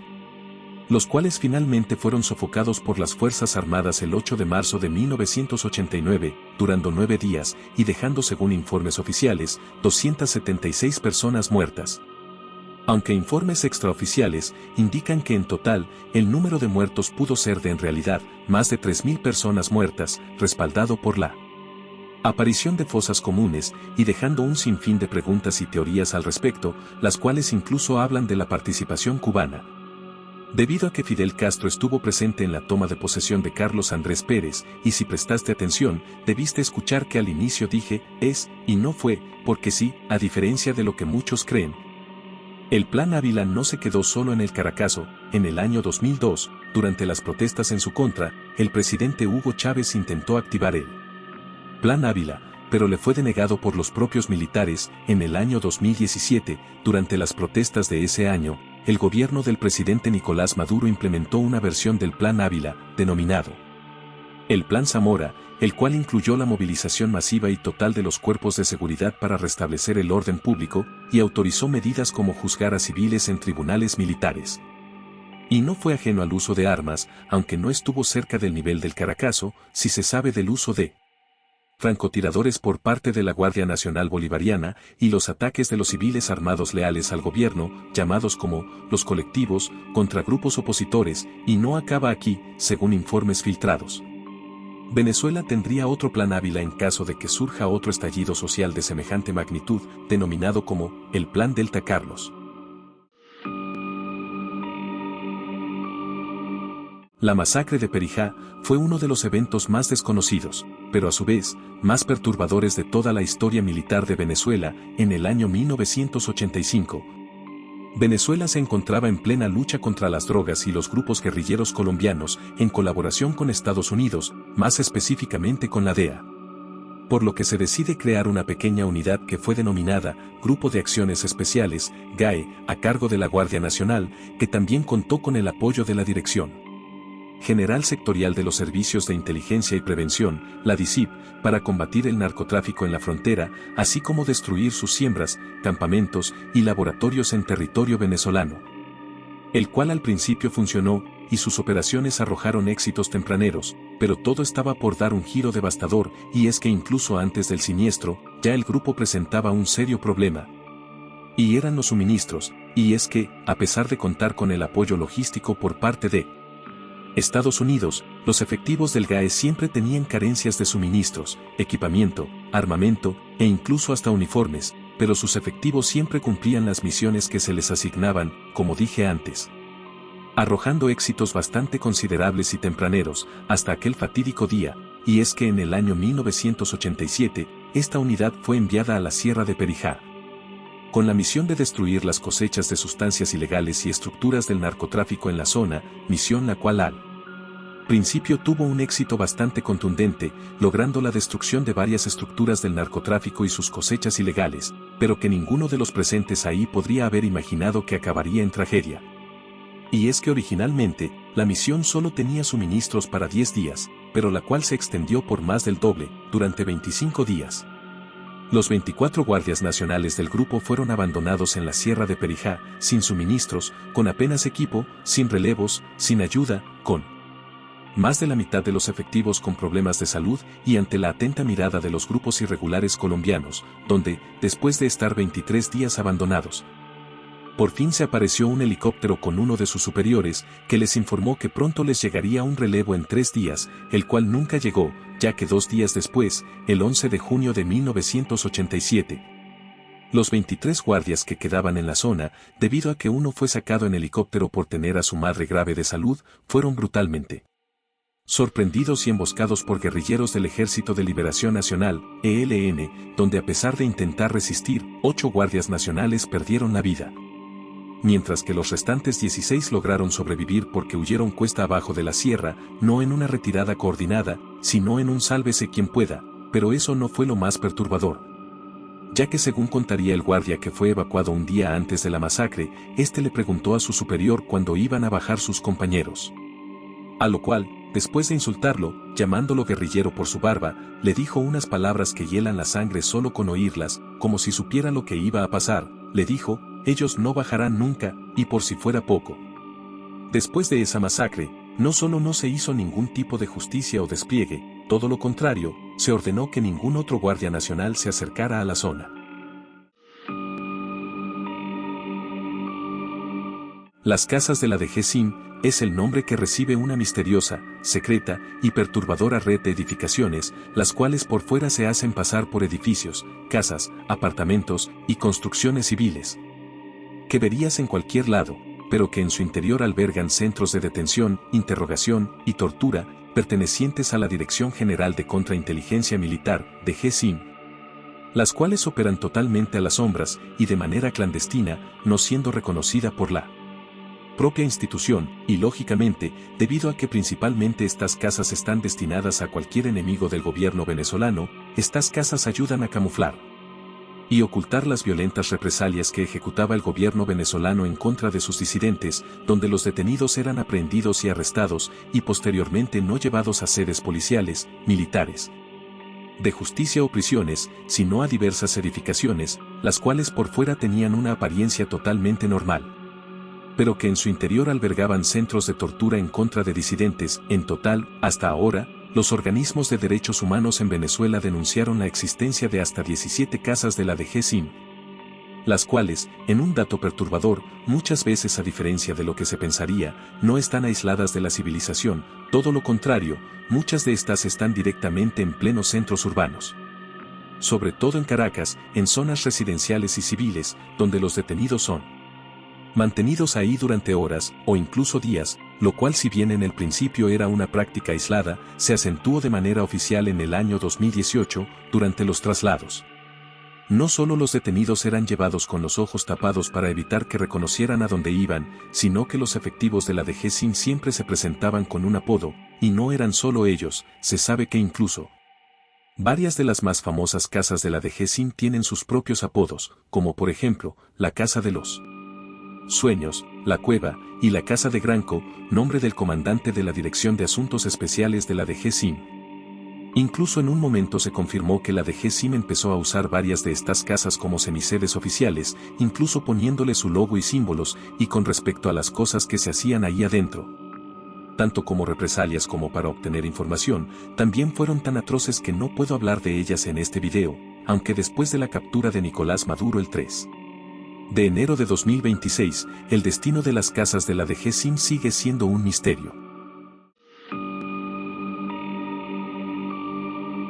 Durante la crisis de la violencia en Venezuela, se vivió un tiempo que fue de extrema alarma ya no solo para la población civil en Venezuela, sino incluso para los propios cuerpos de seguridad. Cuando las bandas criminales apuntaron directamente en contra de estas instituciones, realizando constantes y brutales ataques en su contra, asesinando a muchos efectivos tanto militares como policiales en toda Venezuela.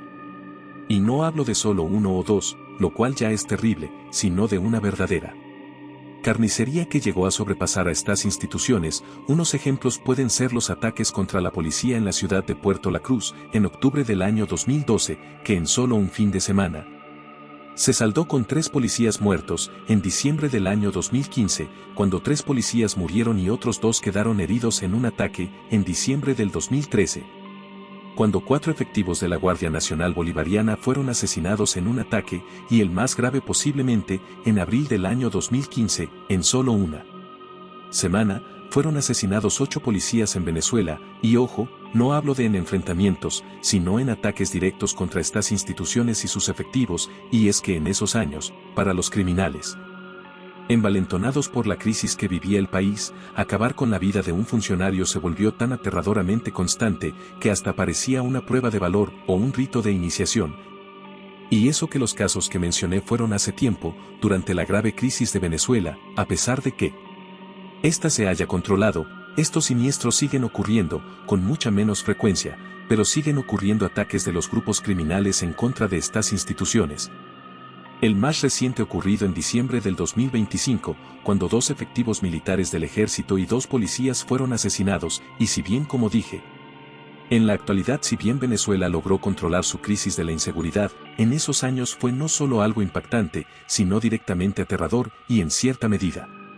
traumante ver cómo quienes se supone que debían combatir la delincuencia, ahora eran el propio objetivo de la delincuencia, para que se hagan una idea de lo envalentonados que se sentían estos grupos criminales. Durante esos años los ataques contra puestos militares y policiales eran frecuentes, y ojo, no hablo de simples puestos pequeños que ves para la seguridad de las calles.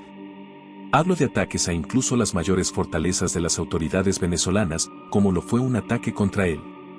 Comando General de la Guardia Nacional Bolivariana en julio del 2024. Me acuerdo que durante esos años los organismos de seguridad en Venezuela estaban en posiblemente su peor momento. Hasta ellos tenían miedo. Recuerdo haber oído a efectivos de la policía incluso hablando de querer darse de baja por temor a ser asesinados, y no es por menos, según informes, solo en el año 2015. Hasta 600 policías venezolanos fueron asesinados, y el Estado parecía no poder hacer nada al respecto, más que intentar responder con aún más violencia. Después de los ataques del 3 de enero del 2026 en Venezuela, los cuales se saldaron con más de 100 muertos, y la captura de Nicolás Maduro, dejaron muchas más preguntas que respuestas, pero sobre todo, ¿cómo es posible que las Fuerzas Armadas de Venezuela no respondieran al ataque estadounidense, lo cual era un gran misterio, hasta que según varios informes, e incluso declaraciones del embajador ruso en Venezuela, se confirmó lo que se sospechaba, hubo colaboración interna por parte de militares venezolanos, quienes fueron los que traicionaron a Nicolás Maduro, y según los reportes e información hasta ahora, no eran simples personas corrientes, eran algunos de los militares más poderosos e importantes de Venezuela. El mayor general Javier Marcano Tábata, comandante no solo de la Dirección General de Contrainteligencia Militar, de GESIM, sino de la Guardia de Honor Presidencial, GHP, el organismo encargado directamente de la seguridad del presidente de Venezuela, así como el mayor general José Luis Tremont Jiménez, comandante del Comando de Defensa Aeroespacial Integral, el CODAI, y su segundo al mando, el general de división José Antonio Cuárez Salazar, segundo comandante y jefe del Estado Mayor del CODAI. A fecha de realización de este video, no solo desaparecieron sin dejar el más mínimo rastro de Venezuela, sino que una de las primeras órdenes de la presidenta encargada Delcy Rodríguez después del 3 de enero, fue el nombramiento de un nuevo comandante de la DGCIM y la Guardia de Honor Presidencial, así también del CODAI, y si todavía quedaban dudas, después de lo ocurrido, el embajador de Rusia en Venezuela, Sergei Melik Bagdasarov, en una entrevista dijo unas palabras cortas, pero sumamente contundentes y que confirman que todavía hay demasiado que no sabemos, palabras las cuales fueron: Moscú conoce los nombres de los traidores que huyeron de Venezuela y que trabajaban sistemáticamente para la inteligencia estadounidense. El primer teniente Ronald Leandro Ojeda Moreno fue un teniente del Ejército Bolivariano de Venezuela, el cual fue acusado de conspirar en contra del Estado venezolano, y por ende, fue encarcelado en una prisión junto con otros militares disidentes, pero de la cual logró escapar y se exilió en Chile, donde llevó una vida relativamente tranquila, siendo abierto enemigo del gobierno de Nicolás Maduro, hasta que, el 21 de febrero del año 2024, ocurriría un suceso que le daría la vuelta al mundo. Ese día, en plena noche, el primer teniente Ronald Ojeda estaba en su departamento, cuando tres sujetos enmascarados, vestidos con prendas, equipo táctico y uniforme de la Policía de Investigaciones de Chile, la PDI, llamaron a su puerta, y posteriormente lo secuestraron, llevándolo a un destino desconocido, todo lo cual fue registrado por las cámaras de seguridad. Cuando todo esto se hizo público por primera vez, me acuerdo que todo era un caos. Recuerdo que el gobierno de Chile ordenó reforzar la seguridad en la frontera para evitar un posible intento de fuga, ya que me acuerdo que durante los primeros días, debido a cómo hicieron el procedimiento, cómo consiguieron el equipo de la policía chilena, y porque serían los únicos con motivos para secuestrar a un teniente disidente del ejército venezolano, todo apuntaba que esos misteriosos hombres pertenecían a la Dirección General de Contrainteligencia Militar, la DGCIM. Días después, el 1 de marzo, en la comuna de Maipú, después de una llamada anónima, su cuerpo fue hallado de una forma que tampoco puedo decir por lo grotesco que fue, pero aquí les dejo una imagen para que entiendan lo que le hicieron, enterrado bajo cemento. Evento el cual causó un fuerte choque diplomático entre Venezuela y Chile, y es que el propio Ronald Ojeda informó de que había hecho varios trabajos de inteligencia por sí mismo en contra del gobierno venezolano. Información extremadamente sensible, por lo cual, sería el único interesado en hacer una jugada tan peligrosa, como asesinar a un disidente con peligrosa información en otro país, a miles de kilómetros lejos de Venezuela en una operación clandestina. Además, con su asesinato se confirmó que no fue una coincidencia, ya que los secuestradores nunca pidieron un rescate o exigieron algo, fueron directamente a silenciar a su objetivo. Hasta el día de hoy no se sabe quiénes estuvieron detrás del homicidio del primer teniente Ronald Ojeda, ya que si bien todavía existe la posibilidad de que efectivamente haya sido la de GSIM, informes recientes, e incluso del presidente chileno, Gabriel Boric, quienes cometieron el crimen pudieron ser sicarios del Tren de Aragua, pagados para hacer el trabajo sucio, aunque no se descarta la posibilidad de si bien no fueran agentes venezolanos los que jalaran el gatillo, no se descarta que no estuvieran involucrados, o tuvieran conocimiento. Esta no sería la primera vez que Venezuela realiza una operación militar en el extranjero, sobre todo en Colombia. Venezuela ha acechado, e incluso capturado militares desertores con ayuda de grupos irregulares colombianos como el ELN. Las ejecuciones extrajudiciales son el homicidio de una persona por parte de un servidor público, sin ninguna justificación legal, y los falsos positivos no solo son las ejecuciones también de una persona inocente, sino que además, las autoridades que las perpetran alteran y modifican las escenas y la historia de lo que verdaderamente sucedió, haciéndolo ver falsamente a la población y la justicia como si fuera un criminal. Eventos atroces los cuales ocurren en todo el mundo, y Venezuela no es un país ajeno a estos casos. A lo largo de este video ya lo hemos podido ver, como con la ya mencionada masacre del Amparo, o también con la Operación Liberación del Pueblo, la OLP, la cual, a pesar de que la cifra oficial sea de 505 personas muertas, algo que no dije fue que esa cifra podría ser mucho mayor, ya que según informes extraoficiales, a ese número se le podrían sumar hasta 700 muertes más, de las cuales según organismos de derechos humanos, una gran parte habrían sido ejecuciones extrajudiciales, y también algunas presentadas como falsos positivos, y es que durante la crisis de la seguridad y la violencia en Venezuela, el número de esos sucesos se disparó a niveles no solo preocupantes ni alarmantes, sino directamente aterradores, y es que en el año 2020, todo el mundo estaba confinado por la cuarentena del COVID-19. Pero de lo que muchos no se enteraron, o directamente ni siquiera sabían, es que posiblemente ese fue uno de los años, o tal vez el año más violento y atroz en lo que respecto a ejecuciones extrajudiciales y falsos positivos se refiere, ya que según informes de organismos de derechos humanos, en todo el año, las autoridades militares y policías en Venezuela habrían acabado con la vida de al menos 2.853 personas, las cuales si bien muchas eran parte de grupos criminales, según los reportes, la mayoría de todas estas muertes fueron ejecuciones extrajudiciales, así como también muchas de ellas fueron presentadas como falsos positivos, hechos ocurridos principalmente en las barriadas y pueblos más pobres de Venezuela, lugares plagados por la delincuencia y vistos como insignificantes y marginales. Caldo de cultivo perfecto para este tipo de actos, al mando principalmente de los diferentes cuerpos policiales, el Cuerpo de Investigaciones Científicas Penales y Criminalísticas, CICPC, y la Fuerza Armada Nacional Bolivariana, la FAM, mayormente ejecutados por la Guardia Nacional Bolivariana, además de otra fuerza que veremos más adelante, aunque esto es solo lo oficial, ya que según informes, el número total de ejecuciones y falsos positivos en ese año pudo haber llegado a los 3.034 casos.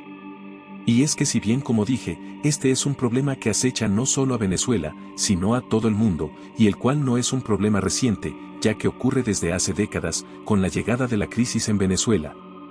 Este número no se multiplicó, sino que directamente se disparó a niveles nunca vistos. Se estima que desde el año 1995 hasta su informe más reciente, en el año 2020, en total, en ejecuciones extrajudiciales y falsos positivos, en Venezuela durante 25 años. Entre confirmaciones y estimaciones, han muerto aproximadamente 20.000 personas, de las cuales como dije, 3.000 pudieron ocurrir solo en el 2020. Eventos los cuales incluso llegaron a oídos de la Organización de las Naciones Unidas, la ONU. Las Fuerzas de Acciones Especiales, por sus siglas, FAES, fueron un comando de élite de la Policía Nacional Bolivariana de Venezuela, creado en el año 2017, durante la Operación Liberación del Pueblo. La OLP, por orden directa del propio presidente Nicolás Maduro, con el objetivo de combatir la delincuencia, el crimen organizado y el terrorismo en Venezuela, creada con el fin de sustituir a las OLP. las cuales después de recibir fuertes críticas y una alta presión nacional e internacional por violaciones a los derechos humanos, obligó al gobierno del presidente Nicolás Maduro a abandonar esta política de seguridad, la cual sería reemplazada por las FARC, pero quienes en lugar de solucionar el problema, no solo se convirtieron en algo mucho peor que la OLP, sino en una de las peores pesadillas de todo el país durante sus años de existencia, y es que la historia con respecto a esta unidad y lo que hizo es tan extensa que da para un video entero solo con respecto a ella, pero como nuestro tiempo es limitado, voy a tener que resumirlo lo más que pueda, y es que a pesar de ser promocionada como la encargada de la seguridad en el país, rápidamente esta unidad se volvió lo que muchos no tardarían en denominar como un escuadrón de la muerte o un grupo de exterminio, porque primeramente, este grupo no tenía control interno o reglamentos demasiado estrictos en su estructura, lo que facilitó la entrada de cualquiera a esta unidad, incluidos los ya mencionados colectivos, los propios criminales que buscaban combatir, y todo tipo de demás personas, las cuales, armadas hasta los dientes, con un entrenamiento de élite y con pleno respaldo del gobierno venezolano, usando las palabras más suaves que puedo usar para evitar problemas con la plataforma, empezaron a limpiar cada lugar al que iban, tanto de criminales como de civiles inocentes. Y es que las FARC rápidamente desataron una auténtica carnicería en contra de todo lo que vieron, ya sea que si fueran criminales o civiles. Durante su mandato, si bien lograron exterminar grupos criminales enteros, vino acompañado de las ejecuciones extrajudiciales, las desapariciones forzadas, los crímenes de lesa humanidad, las torturas, la manipulación y la destrucción más visible y aterradora hecha por un solo cuerpo policial en Venezuela, las cuales su ley en todo el sentido de la palabra. Cada vez que eran enviadas a tomar un bastión criminal, principalmente la Cota 905, además de exterminar a todos los delincuentes que se encontraban, también se encargaban de hacerlo con quienes ellos quisieran, sus efectivos entraban a donde quisieran sin mediar palabras, acababan con todo el que quisieran, tomaban lo que quisieran. Y si buscaban algo, lo obtenían como quisieran, sin que nadie les pusiera un alto, y eso no es exageración, no solo son testimonios. Yo mismo llegué a ver y oír de primera mano las cosas que realizaban los efectivos de este grupo, pero como son tan grotescas y aterradoras, no puedo decirlo aquí, pero basta con una pequeña búsqueda en internet para darte cuenta de sus operaciones y las atrocidades que siempre le seguían, como cometer masacres a donde quiera que fueran. De hecho, sus integrantes fueron los responsables de la ya anteriormente mencionada masacre de La Vega, entre otros sucesos extremadamente siniestros, y todo lo que les estoy contando es de forma bastante resumida, porque como dije, esta unidad tiene una historia tan extensa, como aterradora, al punto de que no solo llamó la atención de la propia Organización de las Naciones Unidas, la ONU, sino que ésta incluso abrió un expediente en contra de las FARC, solicitando su inmediata disolución, pero peticiones las cuales fueron totalmente ignoradas, hasta que aproximadamente, en el año 2022, poco a poco, y lejos del ojo público, las FARC empezaron no a desaparecer, sino a transformarse. Primero sufriendo una reestructuración, y siendo denominada ahora como, la Dirección contra la Delincuencia Organizada, DCDO, antes de que se le volviera a cambiar el nombre, esta vez a la Dirección de Acciones Estratégicas y Tácticas, DAET, su actual nombre, donde si bien tienen un papel mucho más discreto, y en sus redes sociales se muestran más cercanos a la población civil, según otro informe de la propia ONU, no solo mantendría una gran cantidad de los efectivos originales de las FARC, sino incluso sus mismos procedimientos y estructura, solo que ahora más moderados en las sombras, dejando durante su mandato con puño de hierro entre el 2017 y el 2022, un número indeterminado, pero extremadamente alto de abusos policiales, atropellos, torturas, crímenes, actos de crueldad y sobre todo, muertes.